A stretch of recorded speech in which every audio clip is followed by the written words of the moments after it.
Hello everyone, this is Ahmed Hussain and you are watching AMU studios के episode. और आज मैं आप लोगों के सामने हम लोगों को, जब हम लोग थिएटर में जब थे तो हम लोगों को एक प्ले कराया गया था, मोहन राकेश जी का लिखा हुआ आषाढ़ का एक दिन। तो उसकी शुरुआती इंट्रोडक्शन उसका था, उस प्ले का मैं पढ़ रहा हूँ। और आप लोग देखिए कि मैंने वो कैसे पढ़ा है, और अगर कोई गलती हो गई हो उस प्ले को पढ़ने में और शुरुआत का बस एक पैराग्राफ में पढ़ूंगा और बैकग्राउंड म्यूज़िक वगैरह लगा के मैं उसको आप लोगों के सामने प्रेजेंट करूंगा।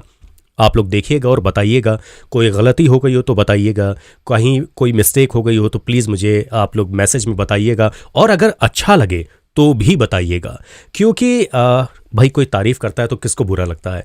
और शायद कलाकार की सबसे बड़ी जो रकम होती है जो हम लोगों को मिलती है, और शायद कलाकार की सबसे बड़ी रकम जो होती है जो हम लोगों को मिलती है, वो होती है तारीफ़। और एक बार कोई तारीफ़ कर देता है ना, तो फिर आप उसको करोड़ों रुपए दे दीजिए, उससे कोई फ़र्क नहीं पड़ेगा। लेकिन अगर उसको बेइज्जत करके आप कुछ भी दे दीजिए, उसके लिए वो चीज़ मायने नहीं रखती है।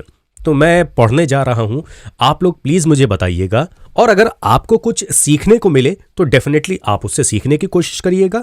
और ये जो वीडियो है वो मैं अपने मोबाइल से बना रहा हूँ, और इस वक्त जो मैं जो हूँ वो TLM102 मैंने माइक्रोफोन लगा रखा है। मैं रोड का प्रोकास्टर माइक्रोफोन भी आया था मेरे पास में, आया है मैं एक्चुअली मेरे पास में, मंगवाया है मैंने, लेकिन मैं उससे रिकॉर्ड नहीं कर रहा हूँ। और क्यूबेस पे मैं इसको एडिट कर रहा हूँ, क्यूबेस 10.5 पे। आप लोग मुझे बताइएगा कि मेरी आवाज़ में क्या स्मूथनेस वो है, वो कशिश है जिसके थ्रू आप लोग मुझसे कनेक्ट हो पाए। तो मैं शुरू करता हूँ वो पोएम को रिसाइट करना। एक्चुअली वो पोएम नहीं है, वो इंट्रोडक्शन है, वो नरेशन का एक पार्ट है नरेटर का, और वो उसको प्रस्तुत कर रहा है। तो कैसा है देखिएगा। आषाढ़ का एक दिन की प्रत्यक्ष विषय वस्तु कवि कालिदास के जीवन से संबंधित है, किंतु मूलतः वो उसके प्रसिद्ध होने के पहले की प्रेयसी का नाटक है। एक सीधी साधी समर्पित लड़की की नियति का चित्र, जो एक कवि से प्रेम ही नहीं करती, उसे महान होते भी देखना चाहती है। और महान वो अवश्य बनता है, पर इसका मूल्य मल्लिका अपना सर्वस्व देकर चुकाती है।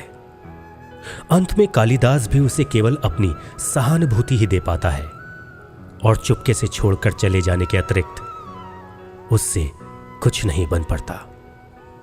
मल्लिका के लिए कालिदास उसके संपूर्ण व्यक्तित्व के जीवन में एक साथ एकाकार सदूर स्वप्न की भांति है।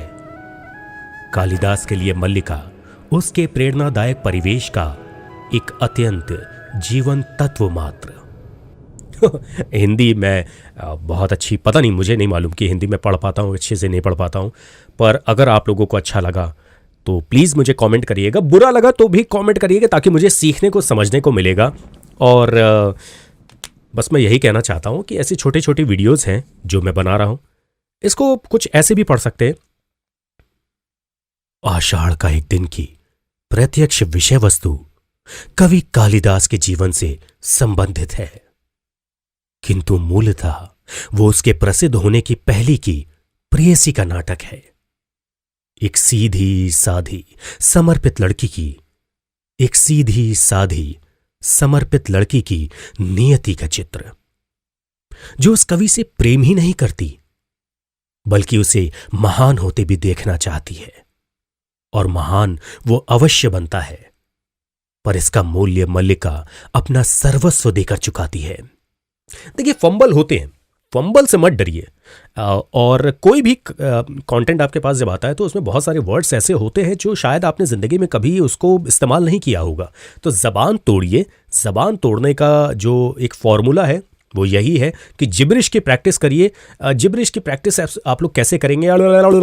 कुछ भी ज़बान से जितना हो सके, लेफ्ट राइट, ऊपर नीचे, दाहिने बाएं, आप लोग ज़बान को टकराइए।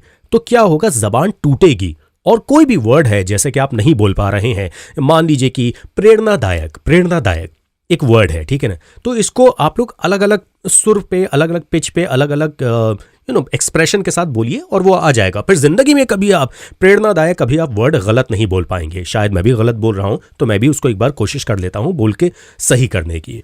प्रेरणादायक, प्रेरणादायक, प्रेरणादायक, प्रेरणादायक, प्रेरणादायक, प्रेरणादायक, प्रेरणादायक, प्रेरणादायक, प्रेरणादायक, प्रेरणादायक, प्रेरणादायक, प्रेरणादायक, प्रेरणादायक, प्रेरणादायक, प्रेरणादायक, प्रेरणादायक, प्रेरणादायक।